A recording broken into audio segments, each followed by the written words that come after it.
Welcome to Calvin's Stories, where a man who built everything refuses to be erased. Enjoy. My name is Mohammed Mathis. I am 61 years old. On a Thursday evening last November, I stood up from a folding chair at my sister Gloria's dining table in Dayton, Ohio, while 34 members of my family were cutting into pumpkin pie, and I watched my son's face drain of every color God ever gave it. He was sitting between his wife and his 8-year-old boy, and he was holding a manila envelope I had just placed in front of him, and his fingers were not moving. Around that table, 8 other envelopes were being opened at the same time, and the sound of paper sliding out of paper was the only sound in that room. No forks, no laughter, no football from the television someone had muted without being asked.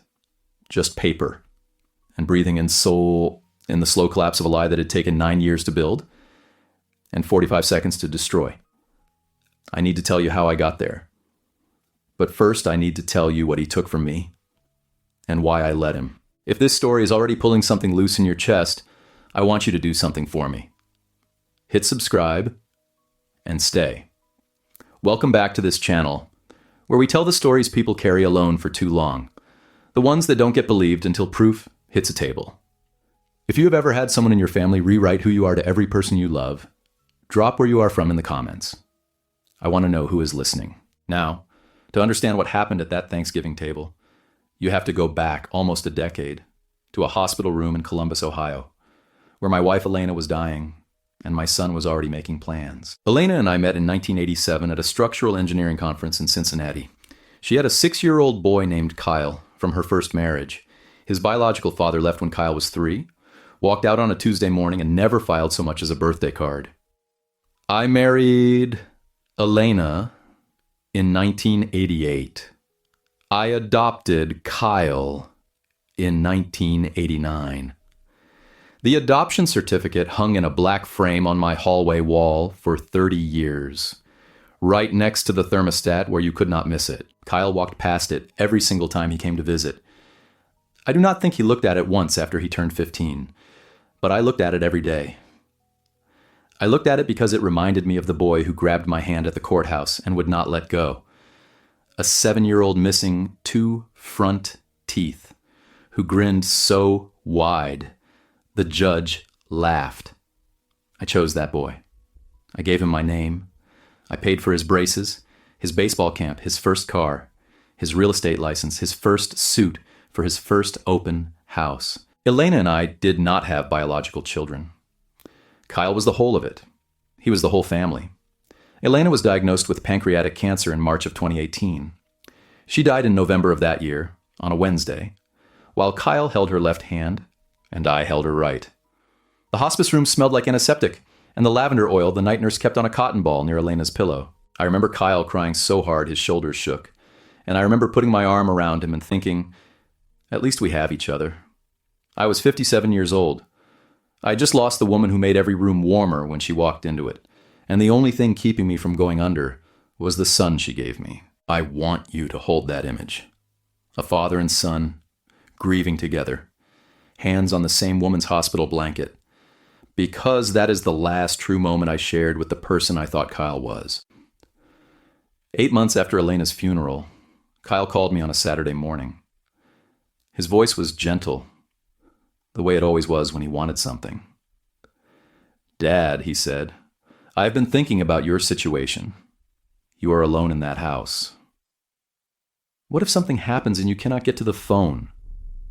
I want to be on your bank accounts, just for emergencies, just so I can help if you need me." He said the word emergencies 3 times in that conversation. I remember because I counted later, when counting started to matter. I said yes. Of course I said yes. He was my son, Elena's son, the boy from the courthouse photograph. I added him to my checking, my savings, and the household account Elena and I had used for 30 years. Within 6 weeks, $22,000 was gone. Kyle told me it went into a home repair fund. I asked which home. He said mine. I looked at my roof, my gutters, my foundation. Nothing had been touched. When I asked again, he changed the subject so smoothly I almost did not notice the turn. That was the first time. I noticed the turn. I filed it somewhere behind my ribs, and I did not open that drawer for a long time. I need to tell you about my life in Columbus before Kyle started reshaping it, because you need to understand what he dismantled. I had a poker group that met every Wednesday at Ray Dawson's garage. 5 men. All retired, or close to it. All terrible at cards. All committed to showing up. I had coffee with my sister Gloria every other Sunday at a diner halfway between Columbus and Dayton. I had Elena's garden in the backyard, a bench she picked out the year before she got sick, and I sat on it every evening and talked to her like she could hear me. I was not a man in crisis. I was a man in grief, which is a different thing entirely, though Kyle worked very hard to make the world confuse the two. The first friend I lost was Ray. Kyle drove to Ray's house 14 months after Elena's death, sat in Ray's kitchen, and cried. I did not know this happened until years later.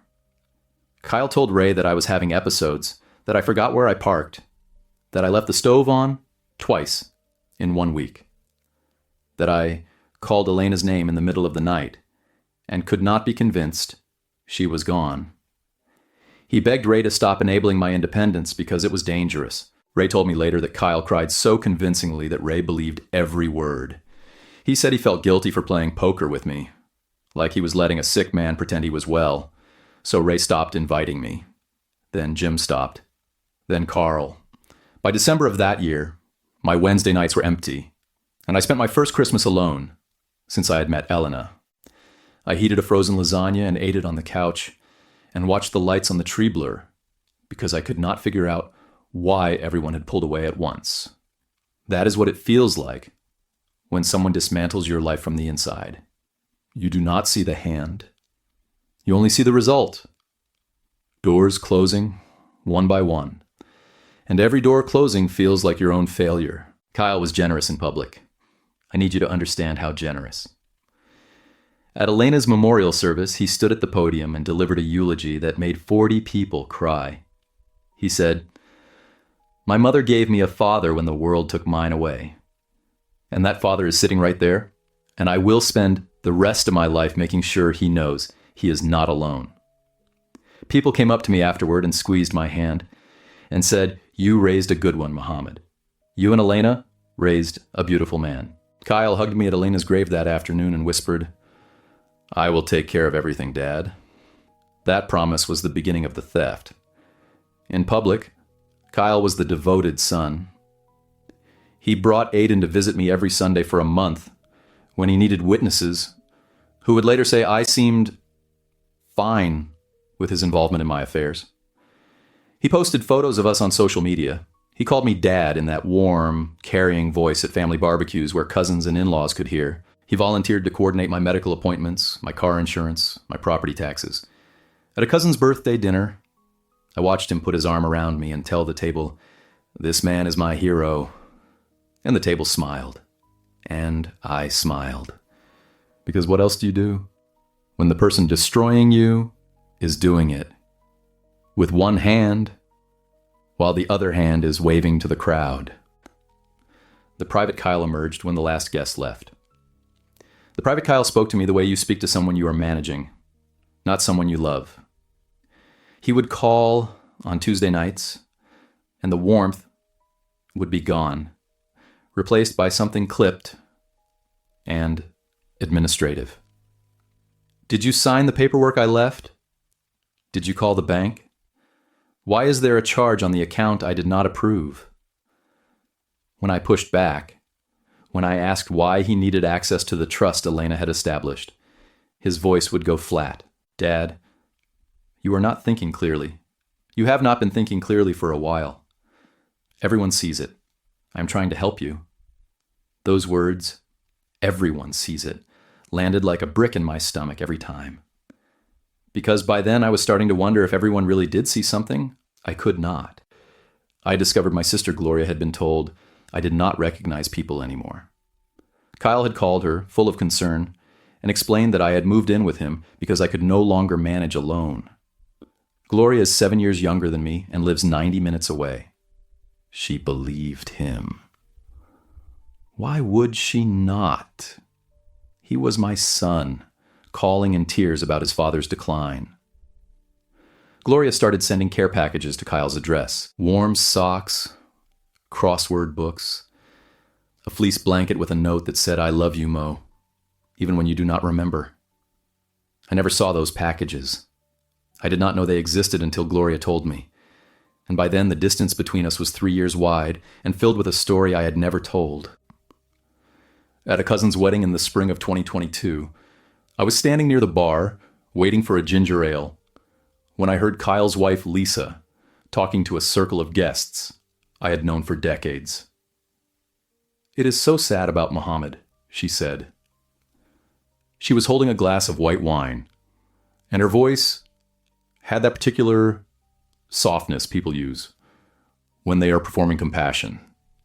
Some days he does not even know what year it is. I stood 7 feet away and listened to her describe a version of me that did not exist, and no one in that circle questioned it, because Lisa delivered the lie with the same warmth Kyle used in public, the same gentle head tilt, the same "we are just so worried" expression. I realized then that there were 2 propagandists, not one. Kyle had recruited his wife, and together they had built a version of Mohammed Mathis that every branch of this family believed. The confused old man, the one losing his grip, the one whose words could not be trusted. That was the night I stopped sleeping through until morning. I would wake at 3 a.m. and lie in the dark and run the math, not the money, the math of it.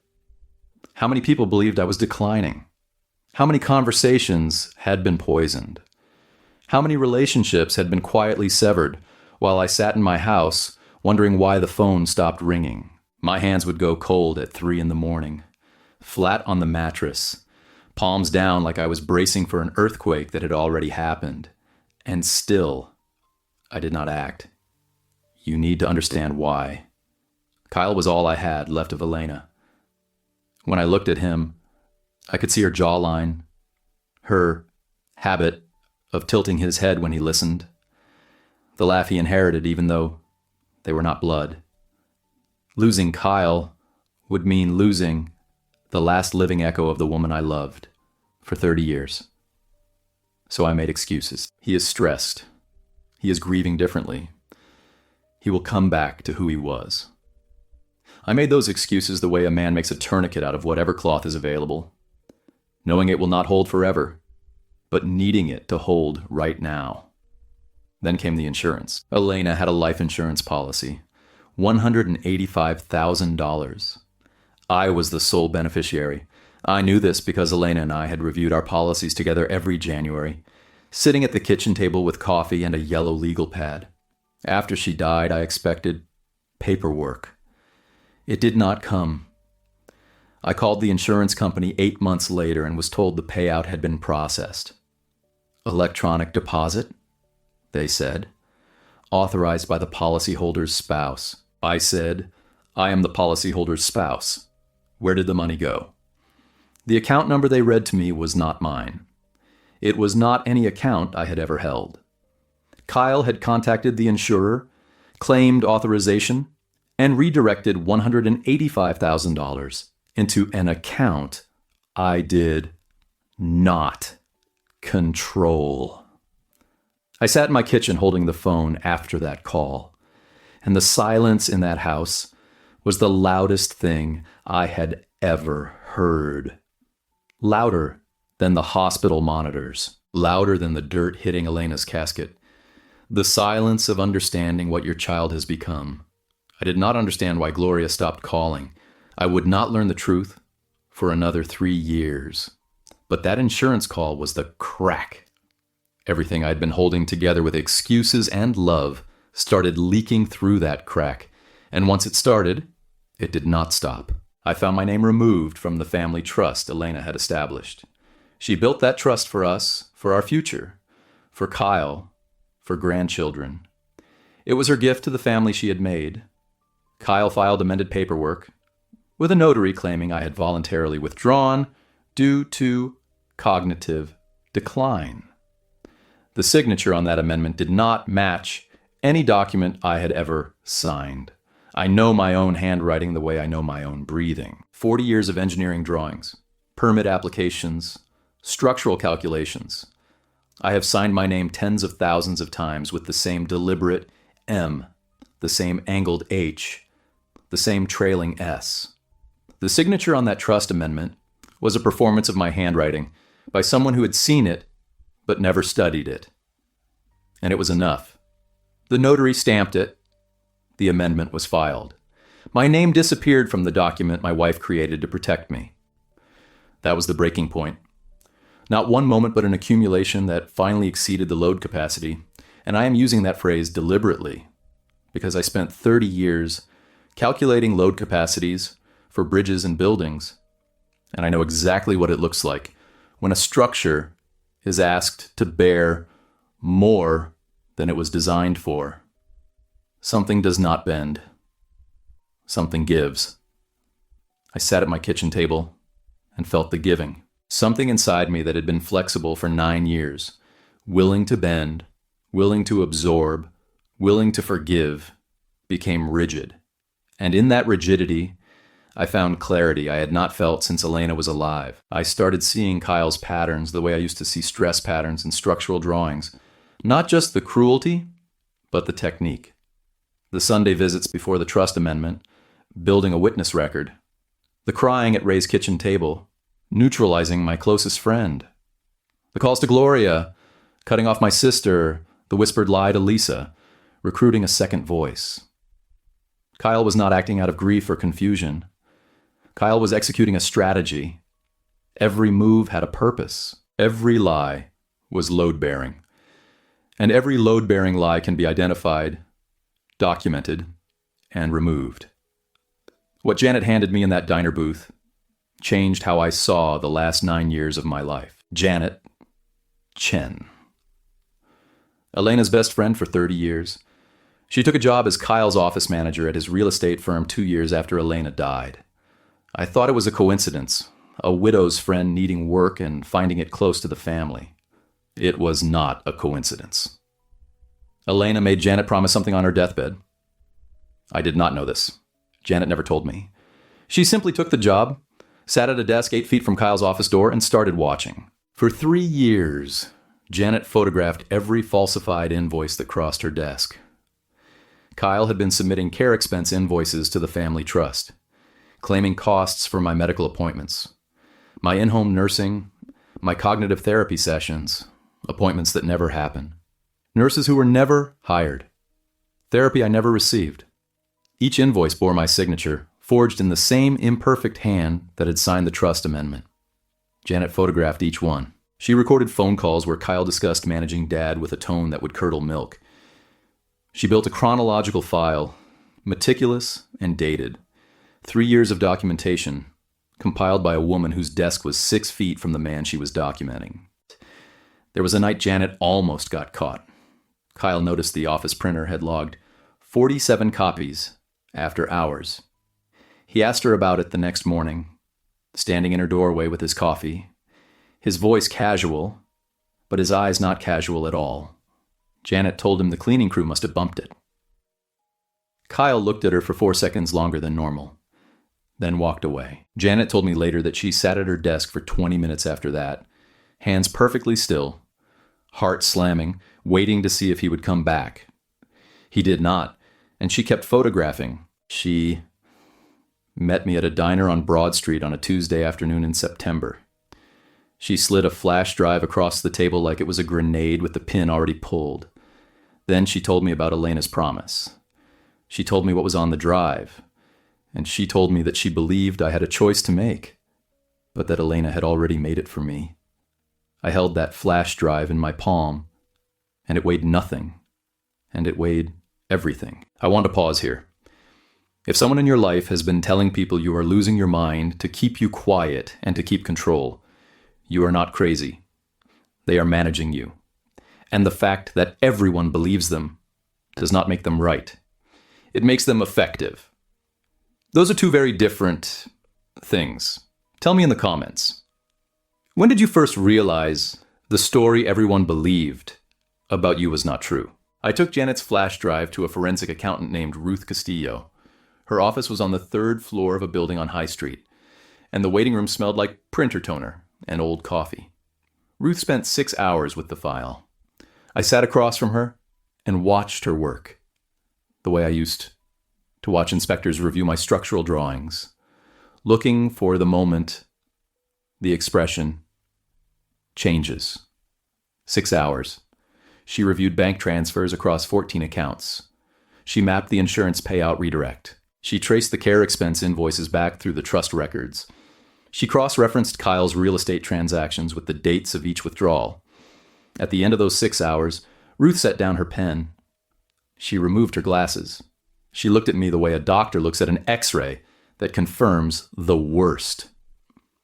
"Mr. Mathis," she said, "what I am looking at is a textbook pattern of elder financial exploitation. The redirected insurance payout alone is a second-degree felony in Ohio. The forged trust amendment adds forgery and fraud. This is not a family disagreement. This is a crime with an exposed paper trail." She said the total was not $22,000. It was $347,000 redirected over 9 years across 14 accounts. My hands were cold again, the same cold from 3 a.m, but this time I was sitting in a sunlit office, and the cold was not fear. It was the temperature of certainty. Ruth prepared a 1-page summary. 1 page. She said the summary was for the family. The full report was for the prosecutor's office whenever I was ready. I took both documents. I put them in a manila envelope. I put the manila envelope in the same drawer where I keep Aline's photo and the flash drive Janet gave me. And I closed the drawer and sat down and thought about Thanksgiving. Gloria's house. Every year since Elena died, Gloria hosted Thanksgiving in Dayton. 30 to 40 family members, folding tables in the living room, kids in the basement, football on 3 televisions. Gloria's sweet potato casserole, that Elena used to say, was the one thing she envied about my side of the family. Kyle loved Thanksgiving at Gloria's. He loved it because it was his biggest stage. Every year he arrived with a bottle of expensive wine and a speech about family and gratitude and the importance of holding each other close. Every year, the room adored him. Every year, I sat at that table and listened to him perform the role of devoted son, while knowing what he had done to me that month, that week, that morning. This year, I decided the performance would end on his stage, in front of his audience during his favorite act. I had 6 weeks. Kyle had filed paperwork to become my legal conservator. A court hearing was scheduled for early January. If that hearing went forward, and Kyle presented his narrative, the forged signatures, the whispered campaign about my mental decline, the family members who would testify that yes, Mohammed seemed confused, then a judge might grant him legal control over every remaining asset and every remaining decision in my life. The ticking was real. Thanksgiving was not just the right moment. It was close to the last moment. I prepared 9 manila envelopes. Each one contained a single sheet of paper customized for the person who would open it. For Gloria, the sheet contained the exact lie Kyle had told her about my not recognizing people anymore, alongside a dated letter I had written to her that same week. Coherent, specific, referencing a conversation she and I had the previous month. For Ray, the sheet contained Kyle's claim about my episodes, alongside my medical records from the same period, showing no cognitive concerns at any appointment. For cousin David, the lie Kyle had told about my driving. For Uncle Martin, the fabricated story about my medications. Each envelope was a mirror. The lie on the left, the truth on the right. I addressed each one by hand, my handwriting steady and unmistakable, and I placed them in a canvas bag alongside Ruth Castillo's summary and the recording of Kyle's voicemail. That voicemail. Kyle had called his Aunt Patricia 2 months earlier and left a message he apparently forgot about, or assumed would be deleted. "Dad is losing it," he said. "Do not trust anything he says." I handle his money now. Patricia saved it. She saved it because something about the tone bothered her. The flatness of it. The administrative clip that did not match the tearful son she had seen at family gatherings. She did not know what to do with it, so she did nothing until I called her and she played it for me over the phone. And I recorded it on a device Ruth Castillo had recommended, and the voicemail became the 9th piece of evidence in a case my son did not know existed. I want to tell you about getting dressed for Thanksgiving. I stood in my bedroom at 5 in the morning, which was absurd because dinner was not until 2, and the drive to Dayton takes 90 minutes. But I was awake, and I was not going back to sleep. I showered, and I shaved, and I put on the blue shirt Elena bought me for our 25th anniversary. I had not worn it since her funeral. I buttoned it slowly. I looked at myself in the mirror above the dresser, and I saw a 61-year-old man with gray at his temples and lines around his eyes and hands that were steady.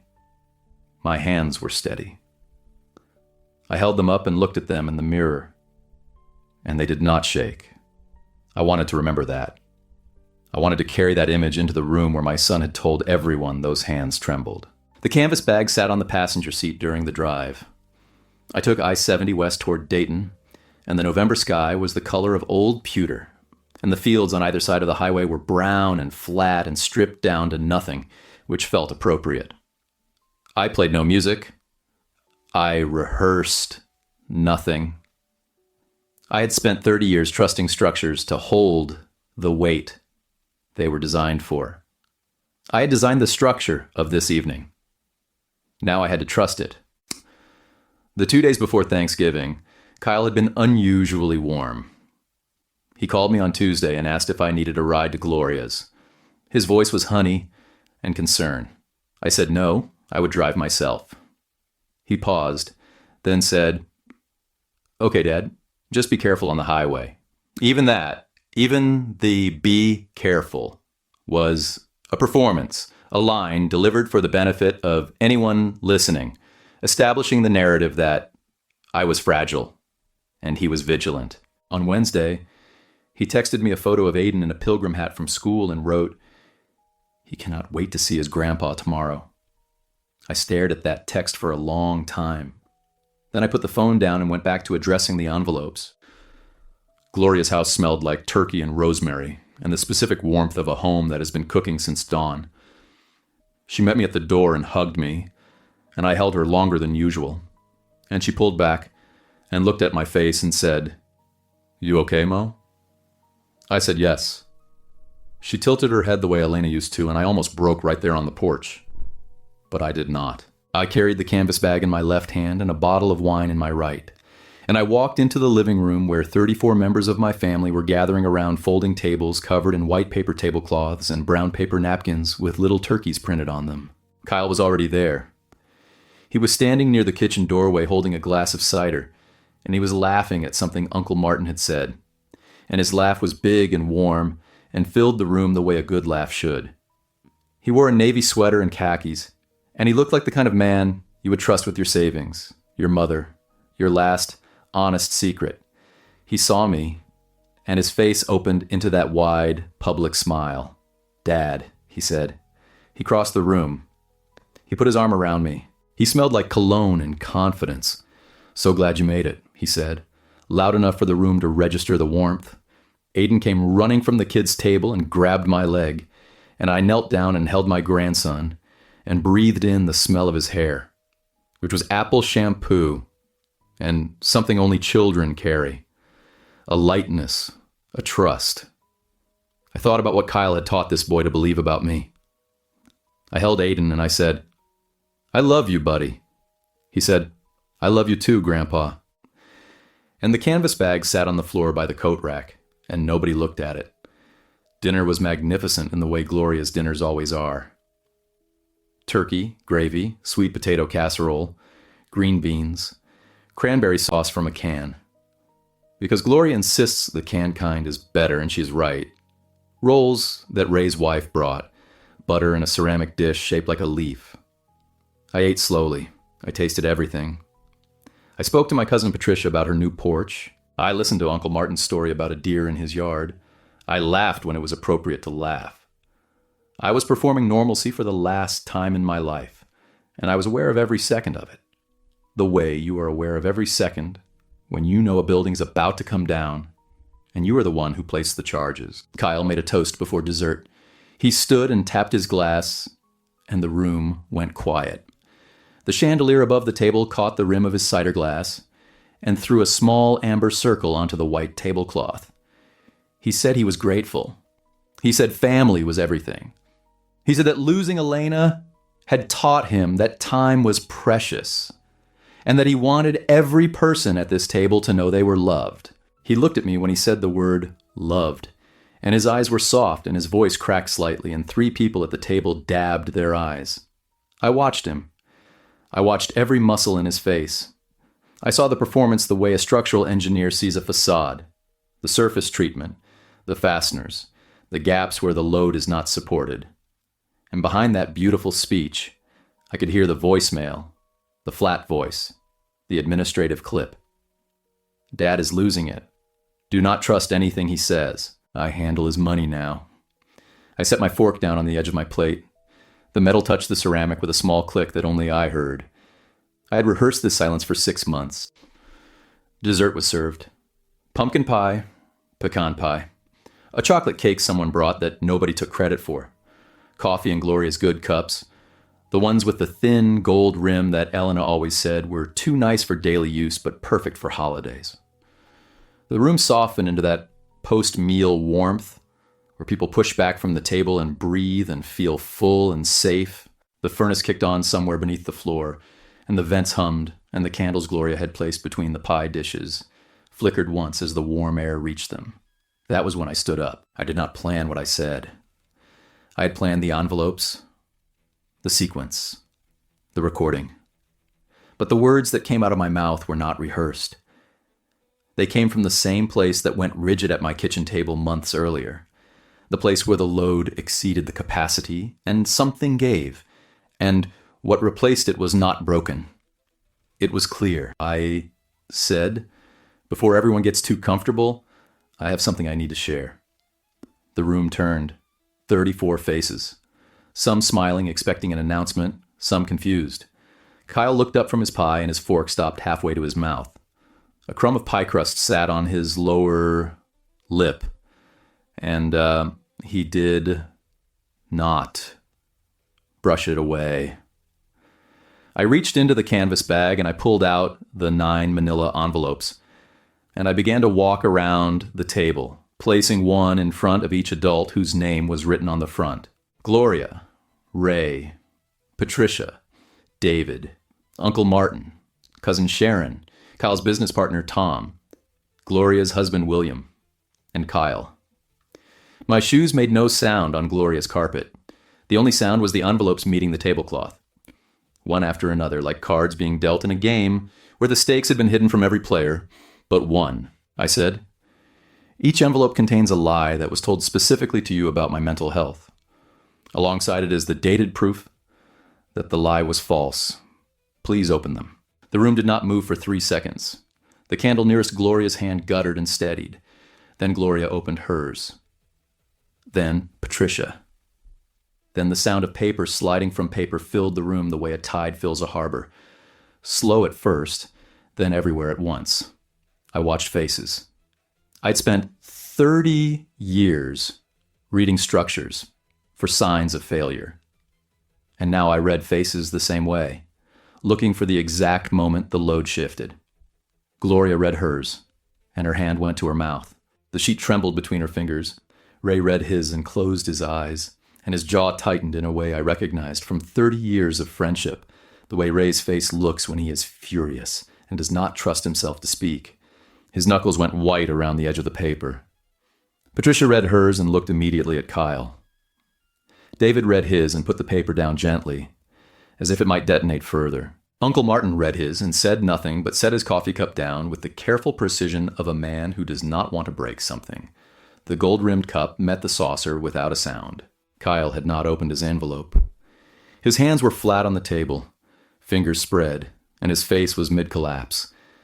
The smile from the toast still partially in place, but the architecture failing, the corners of his mouth not knowing whether to hold or drop. I could see the vein in his left temple pulsing. His breathing had gone shallow, the short breaths of a man whose chest has tightened without permission. He looked at me, and his eyes were the eyes of a man calculating exits. I knew those eyes. I had seen them every time I asked about the $22,000, every time I questioned an invoice, every time I stepped too close to the machinery he had built. "Dad?" he said, "What is this?" His voice was pitched for the room, trying to sound bewildered. But the bewilderment was a half-second too late, and the room had already heard the delay. I said, "Open yours, Kyle." He did not. His fingers did not move. 7 seconds passed. I counted them the way I had learned to count seconds over the past 9 years, each one a discrete unit of weight. So I helped him. I played the voicemail.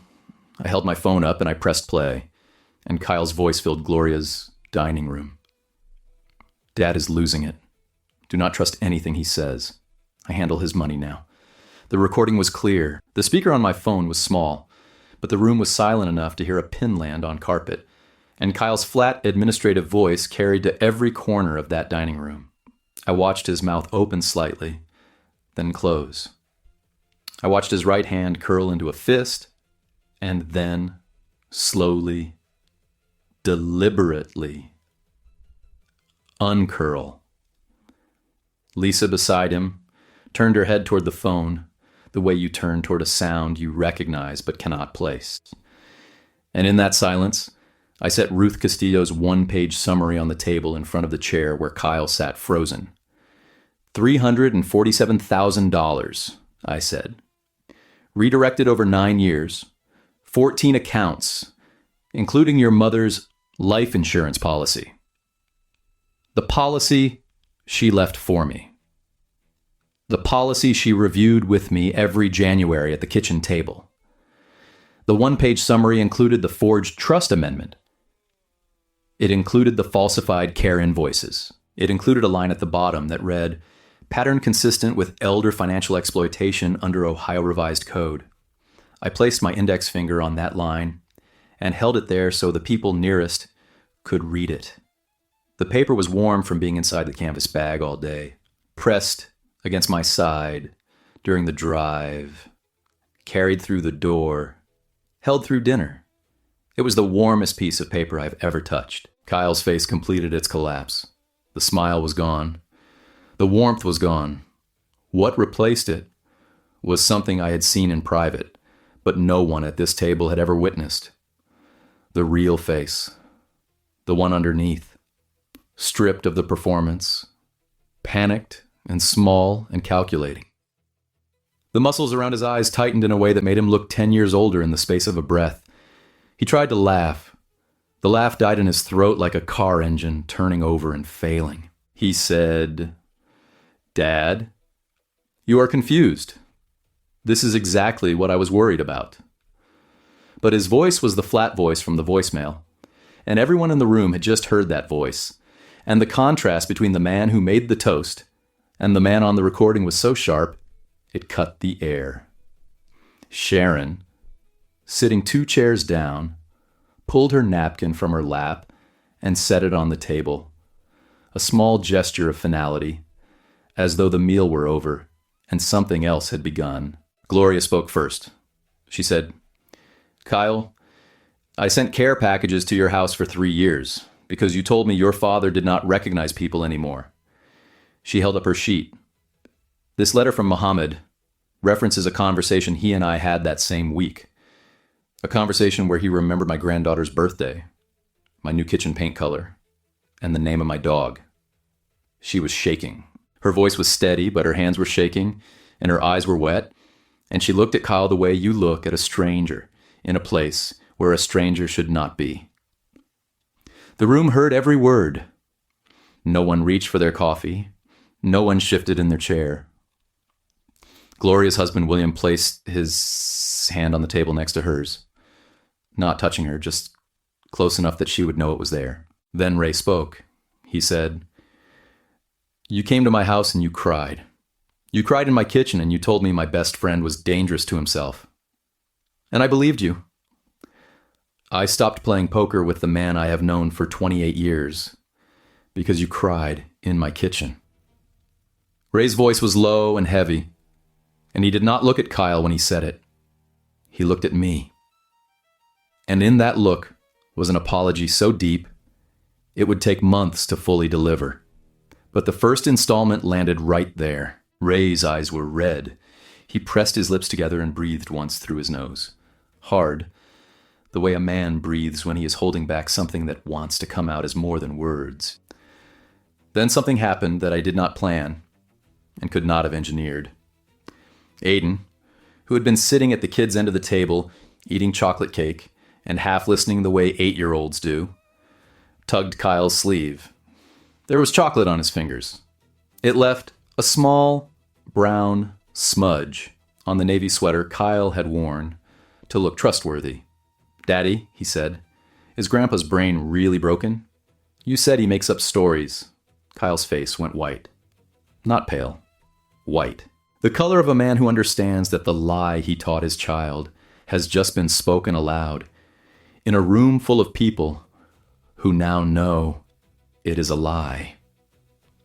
His hand moved toward Aiden's shoulder and then stopped, suspended in the air between them, as though he no longer trusted himself to touch his own son without the gesture being read as another performance. Aiden looked at me with Elena's eyes, the same dark brown, the same slight upturn at the corners, and said, "But I still love you, Grandpa, even if you are confused."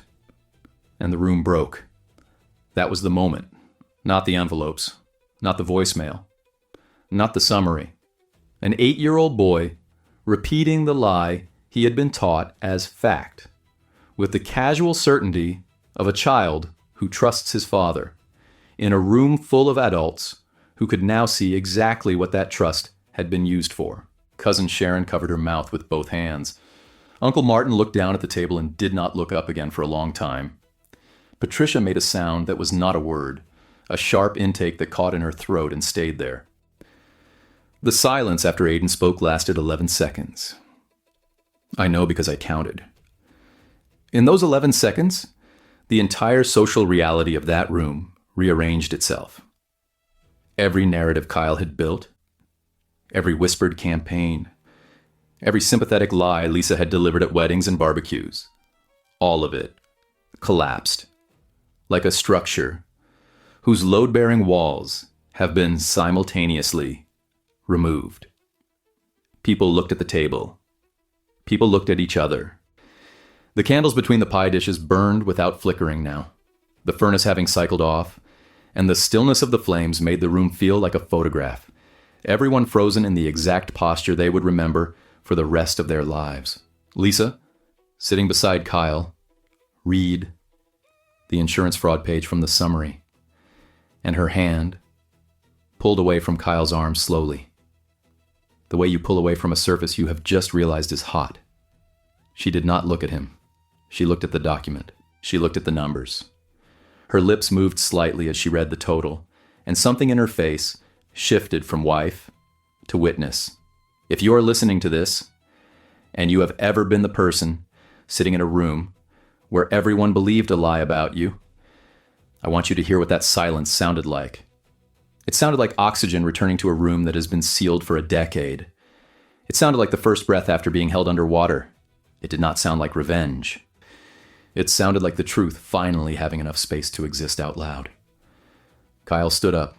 His chair scraped against Gloria's floor, and the sound was harsh and sudden after the silence.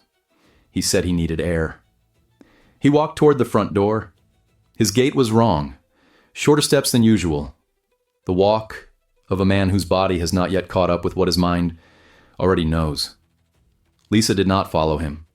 She sat in her chair, and she looked at the summary, and she did not move. Patricia looked at Uncle Martin. Gloria looked at me. Ray put his hand on the table, palm flat, steadying himself. The front door opened and closed. Through the window beside the door, I could see Kyle standing on the porch, his hands on the railing, his head dropped forward, the porch light turning, his navy sweater almost black. And I stood in the middle of Gloria's living room, in Elena's blue shirt, holding an empty canvas bag, and I felt something I had not felt in 9 years. I felt seen, not the version of me Kyle had distributed, not the confused old man who did not know what year it was. Me, Mohammed, a structural engineer who spent his whole career making sure things held together, and who just demonstrated that the thing holding this family's lives together was never as strong as it looked. I left Gloria's house at 7:15 that evening. The November air was cold and clean and tasted like wood smoke from someone's fireplace down the street. The sky had cleared while we were inside and the stars were out, sharp and white against the darkness. More stars than you expect to see from a residential street in Dayton. I walked to my car slowly. My shoes crunched on the gravel at the edge of Gloria's driveway. Gloria walked me out. She did not say much. She held my arm and she said, "I am so sorry, Mo. I should have called you directly. I should have known." I said, "He was convincing, Gloria. That was the whole design." She nodded. She squeezed my arm. Her hand was warm through my sleeve despite the cold. Then she went back inside to a house full of people who were beginning the long, painful work of recalculating everything they thought they knew about my son. The drive home was 90 minutes of dark highway and sparse headlights and silence. I did not turn on the radio. I drove with both hands on the wheel, and I felt the weight of the evening settle into my body. The way concrete settles into a form, slowly, with finality. Somewhere past Springfield, the tears came. Not the heaving kind, just a quiet leaking, steady and unforced. The kind of crying that happens when the body finally believes the emergency is over. The call started the next morning. Patricia called first at 8:14. Then David at 9. Then Sharon just before lunch. Each one said some version of the same thing. I always felt something was off, but Kyle was so sincere. And who wants to believe a son would do that to his father? Each call was an apology and a confession, and I received each one sitting on Elena's bench in the garden. The November wind pushing dead leaves across the yard, the phone against my ear, the sky gray and wide above me. The bench was cold beneath me, but I did not go inside. I sat where Elena would have sat, and I took every call, and I said thank you, and I meant it, and the meaning cost me something each time. Kyle attempted damage control. He called 6 family members in the first 48 hours. He told them I had staged a scene. He told them the documents were fabricated. He told them Ruth Castillo was a friend of mine who had produced a fake report. Each attempt failed, because each person he called had their own envelope, their own specific lie, exposed with their own specific proof. And Kyle's explanations could not account for the volume, the specificity, or the voicemail they had all heard in his own voice. The narrative he tried to build crumbled the way a structure crumbles when every joint has been compromised simultaneously. There was nothing left to bear the weight. Within 3 months, Kyle's real estate clients began learning about the fraud investigation. His license was suspended pending review by the Ohio Division of Real Estate. 2 clients filed formal complaints. A third requested a full audit of her closing documents. The professional reputation he had built on charm and handshakes and the appearance of trustworthiness dissolved the way all appearance-based reputations dissolve when the appearance is removed. Gloria and 4 other relatives refused further contact. Aunt Patricia changed her will.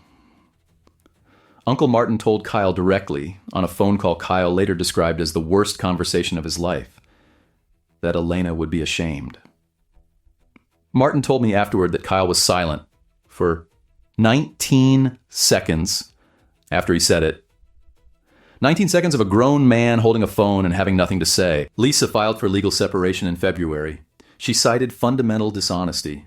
She took Aiden to her mother's house in Westerville, a yellow 2-story with a swing set in the backyard that Aiden could see from his new bedroom window. In the filing, she requested that Kyle's financial management of any shared assets be subject to independent oversight. The woman who had stood at a wedding and told guests it was so sad about Mohammed now sat across from a family attorney and described the moment she realized she had been complicit in something she did not fully understand. I do not know what that conversation felt like for her. I imagine it felt like waking up in a room you thought you knew and realizing the furniture has been rearranged in the dark. Kyle's social collapse happened one dinner invitation at a time. His business partner, Tom, stopped returning calls. The neighbors who used to wave from their driveway started going inside when Kyle pulled in. The poker group he had tried to join after pushing me out of mine quietly stopped, including him. Each small withdrawal was a brick removed from a wall, and the wall had been made of nothing but public perception. And public perception is the most fragile building material there is. Janet Chen resigned from Kyle's office the week after Thanksgiving. She walked into his office on a Monday morning, placed her resignation letter on his desk, and said, "Elena asked me to watch." I watched. She told me later that Kyle stared at her for a long time.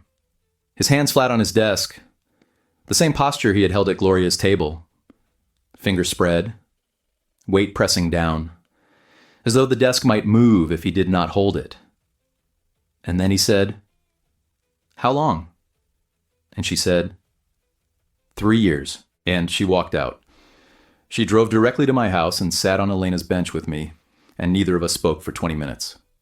A cardinal landed on the fence post at the far end of the yard and stayed there the entire time, red against the gray November wood.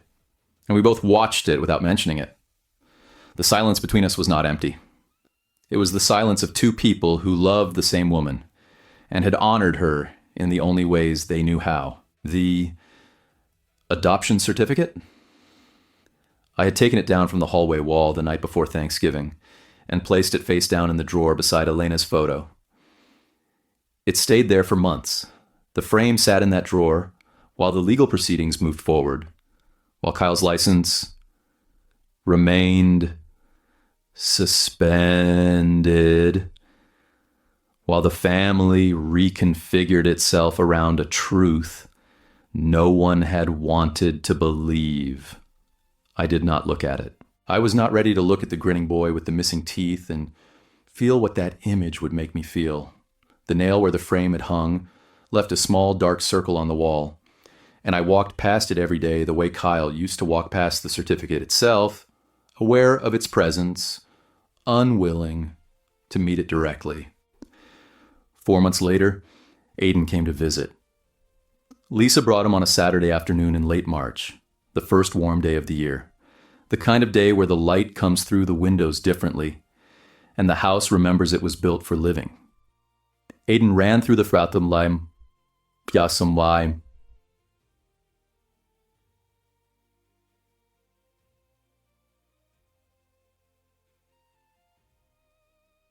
and wrapped his arms around my waist and said, "Grandpa, Mom says I can stay till dinner."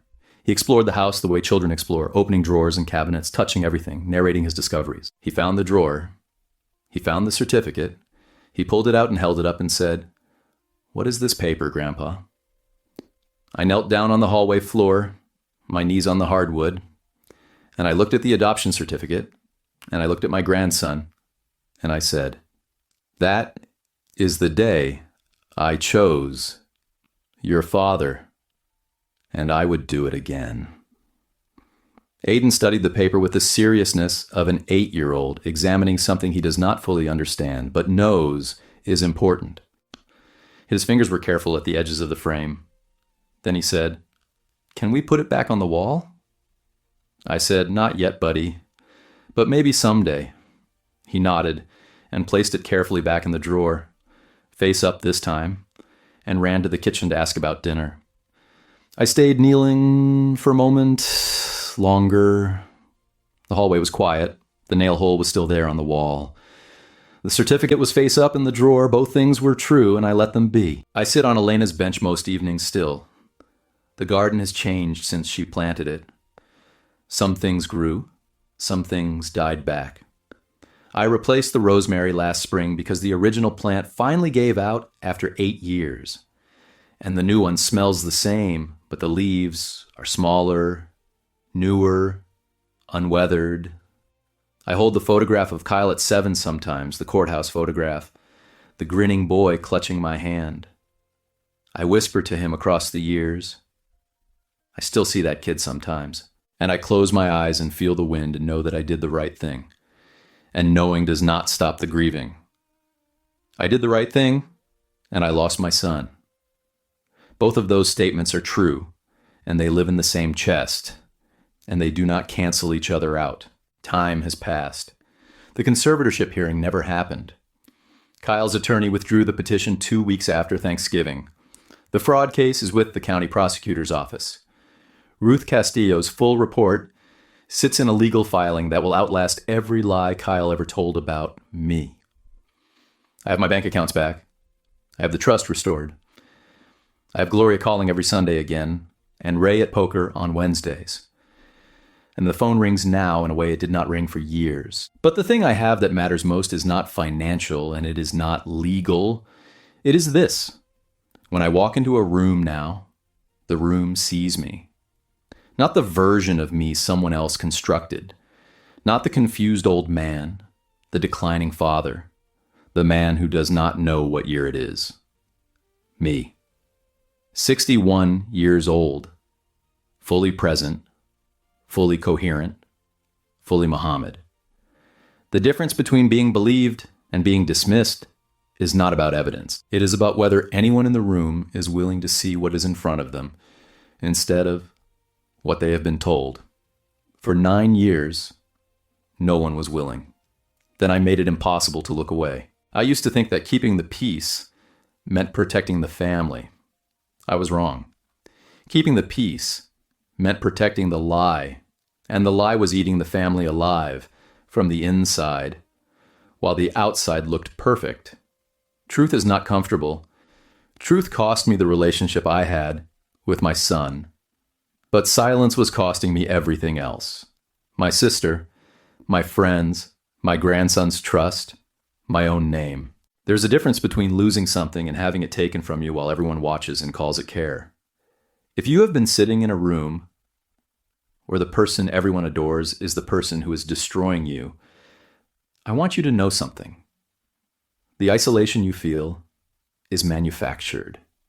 It was built on purpose by someone who needs you to be alone in order to maintain control. And the fact that no one believes you yet does not mean you are wrong. It means the proof has not hit the table yet. That is the story I came here to tell. One adoption certificate in a hallway, one flash drive slid across a diner table, and one 8-year-old boy who repeated a lie so casually it broke open a room full of adults who should have known better.